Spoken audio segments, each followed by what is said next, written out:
একমাত্র সন্তানকে হারিয়ে এভাবেই আহাজারি করছিলেন হত্যাকাণ্ডের শিকার ফয়সাল মোল্লার মা।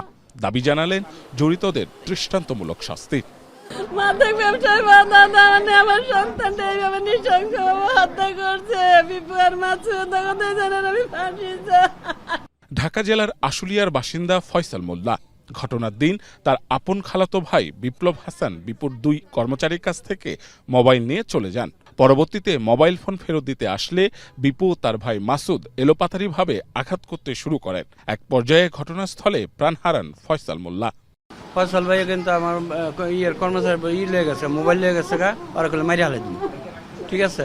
ওর এটা কই আই মোবাইল এটা কাইটা দেয়, ঠিক আছে। কাইটা দিতে পারে বলে যে মামা ওই ফয়সালে মোবাইল নেওয়ার জন্য আইতে বলছি, ওইখানে আইসাই ওরা মাইরে থুয়ে গেছে।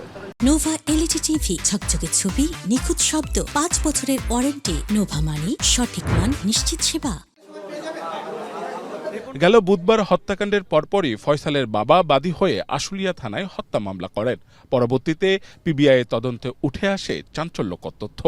সংবাদ সম্মেলনে পিবিআই জানায় পূর্বশত্রুতা ও মোবাইল ফোন ছিনতাইয়ের জেরে এই হত্যাকাণ্ড হয়েছে। আসামি বিপু কৌশলে ফয়সালকে ডেকে নিয়ে বড় ভাই মাসুদের সহায়তায় রড ও দেশীয় অস্ত্র দিয়ে কুপিয়ে হত্যা করেন। এ ঘটনার পর আসামিরা পালিয়ে গেলে ফরিদপুর থেকে গ্রেপ্তার করা হয় বিপুকে। এ ঘটনায় স্বীকারোক্তিমূলক জবানবন্দি দিয়েছেন। তর্কাতর্কি হলো, পরবর্তীতে সে মোবাইল 2টা বিপুকে ফেরত দিয়ে দেয়।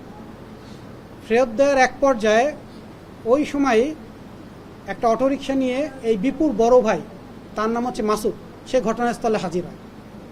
ঘটনাস্থলে হাজির হয়ে সে অটো থেকে নেমে অতর্কিতভাবে একটা রড দিয়ে এই যে মৃত ব্যক্তি ফয়সাল মোল্লাকে এলোপাতারি মারতে থাকে। বিপু কৌশলে ফয়সাল মোল্লার হাত থেকে যে রামদাটা ছিল সেইটা সে হাতে নিয়ে উল্টো ফয়সাল মোল্লাকে সে কোপাতে থাকে। তাই অনেকগুলা কোপ, যেটা দিনের বেলা জনসম্মুখে ঘটার জন্য ঘটনাস্থলেই ওই ব্যক্তি এলোপাতারি কোপে মৃত্যুবরণ করে। মামলার আরেক আসামি মাসুদ সহ অন্যান্যদের ধরতে পিবিআই অভিযান অব্যাহত রেখেছে বলে জানানো হয় সংবাদ সম্মেলনে। ঘটনাস্থল থেকে পালিয়ে যায়। মাহবুব হাসান রিপন, এখন, ঢাকা।